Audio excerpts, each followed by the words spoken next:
আসসালামু আলাইকুম ভিউয়ার্স, কেমন আছেন সবাই? আশা করি ভালোই আছেন। তো ভিডিও চলে আসলাম। তো এখন এই যে বাজার নিয়ে আসছে, তো বাজারটা আগে শেয়ার করে নিচ্ছি, তারপরে রান্নায় চলে যাব। তো এখানে কিন্তু আমার মশলাটা করা শেষ হয়েছিল, মশলা শেষ, এই জন্য একটু পেঁয়াজ রসুন আদা চুলাই নিলাম, একসাথে ব্লেন্ড করে নেব আর জিরা বেটে নেব, এগুলো মশলাটা রেডি করে নেব।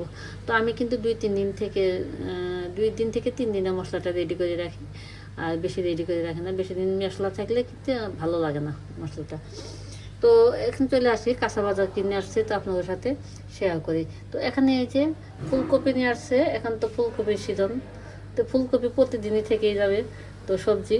তো এখানে এই যে গাজর নিয়ে আসছে, আর নতুন পেঁয়াজ পাতা সহ নিয়ে আসছে, ফুলকপি, গাজর, ধনিয়া পাতা, এগুলো নিয়ে আসছে কাঁচা বাজার। আর এখানে এই যে আবার পেঁয়াজও নিয়ে আসছে, তো নতুন পেঁয়াজও নিয়ে আসছে, আবার এগুলো নিয়ে আসছে পেঁয়াজ। আর এই যে মসুরের ডাউল, চিনি, তেল, এগুলো নিয়ে আসছে। তো টুকটাক বাজার নিয়ে আসছে, এগুলো শেয়ার করা হলো। তো এখন আমি এই যে এগুলো গুছাই রেখে, তো আমার আবার রান্না করতে হবে, আগে মশলাটা রেডি করে নেব। তো এখানে এই যে পেঁয়াজ রসুনটা ছিলে নিলাম। তো এখন মশলাটা রেডি করব, করে রান্নায় চলে আসবো। তো কী রান্না করবো কিন্তু আপনার সাথে শেয়ার করব, প্রতিদিনের মতো রান্নাটা শেয়ার করবে। আর আমার ভিডিও কিন্তু রান্নাই বেশি শেয়ার করা হয়। তো এই যে বাজার করলে সামলে, আর এদিকে আমি মশলাটা করে নিলাম, এই যে মশলাটা করে নিয়েছি। আর মশলাটা আমি এভাবে করে কেটে নিয়েছি, জানেন, এগুলো আমি একটা তরকারি পরিমাপে মানে ফ্রিজে রেখে দেবো, আর এগুলো আমি একটা মানে ঢেকে রেখে দেবো। আর যখন একটু শক্ত হবে আমি একটা বক্সে করে রেখে দেবো, তাহলে রান্না করার সময় আমি বের করে রান্না করতে সুবিধা হয়। আর এমনি কিন্তু ছাড়তে অনেক টাইম লেগে যায়। তো রান্নায় চলে আসলাম, আর এখন আমি রান্না করে নেবো কী কী, তা আপনার সাথে শেয়ার করে নিচ্ছি।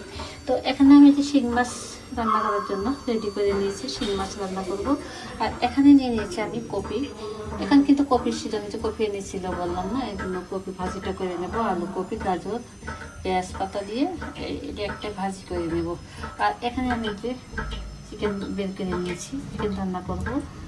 তো সব কিছু রেডি করে নিলাম, আর এগুলো রেডি করতে কিন্তু টাইম লেগে যায়, এখন রান্না করতে কিন্তু বেশি টাইম লাগবে না। আর এদিকে আমি চুলায় কড়াইটা বসায় দিয়ে দিয়েছি, তেলটা গরম হয়ে গেছে, এখন দিয়ে দেবো আমি পেঁয়াজ কুচি।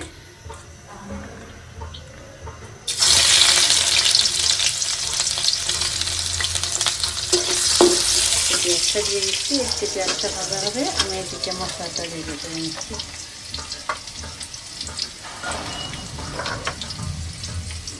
তো এটা আমার পেঁয়াজটা ভাজা হয়ে গেছে। এই পেঁয়াজটা কিন্তু বাদামি কালার না হলে কিন্তু পেঁয়াজ রান্নার মানে এই মশলাটা কিন্তু ঘিরানো হয় না। পেঁয়াজটা একটু ভেজে নিলে কিন্তু মশলার ঘিরানটা অন্যরকম হয়, আর তরকারি টেস্ট হয়। তাই এই যেখানে এখানে আমি নিয়ে নিলাম আদা রসুন মাংস মশলা, এগুলো ব্লেন্ড করে নিয়েছিলাম একসাথে, এগুলো পরের মতো নিয়ে নিলাম। আর নিয়ে নিলাম হলুদের গুঁড়া, মরিচের গুঁড়া, ধনিয়া গুঁড়া, জিরা গুঁড়া, এগুলো পরিমাণ মতো করে নিয়ে নিচ্ছি, স্বাদ মতো লবণ। তো এখন আমি মশলাগুলো দিয়ে দিচ্ছি।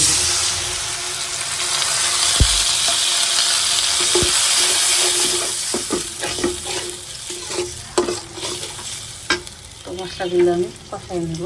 আর এখানে আমি একটু ব্লেন্ড করেছিলাম, ব্লেন্ড পানি ছিল, তো এই পানিটা এর সাথে একটু করে দিয়ে দিচ্ছি। পানিটা আমার দিতে হবে না, এই পানি আমার মশলাটা কষানো হয়ে যাবে। তো মশলাটা কষা নেব।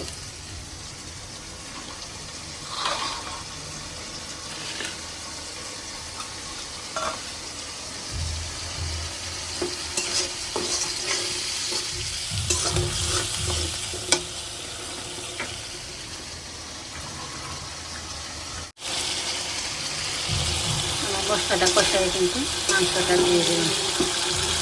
তো এখন আমি মাংসটা ভালোভাবে কষাই নিয়ে নেব। তো দেখে দিচ্ছি, এদিকে আমরা কিন্তু চিকেন রান্নাটা হয়ে গেছে।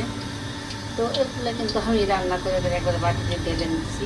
তো আর এই যে শিং মাছ রান্না করে নিলাম, গ্যাসটা অল্প, এই জন্য আর কি রান্না করার সময় শেয়ার করলাম না, আস্তে রান্না করে নিলাম। তো চিকেন রান্না করে নিলাম, এখানে শিং মাছ রান্না করে নিলাম। এখানে যে মাছের ভর্তা পাশের ভাগে পাঠাইছে।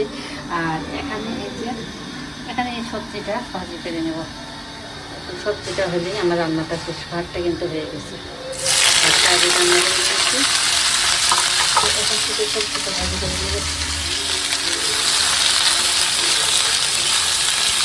সবজিটা ভাজি করে আপনার ভিতরে শেয়ার করে নেব রান্নাটা।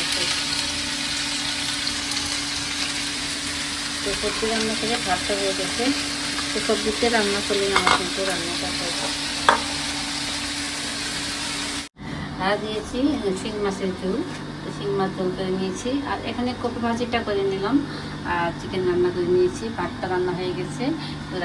তো আমার রান্নাটা শেষ। তো পরবর্তীতে কিছু বলে আপনার সাথে শেয়ার করবো।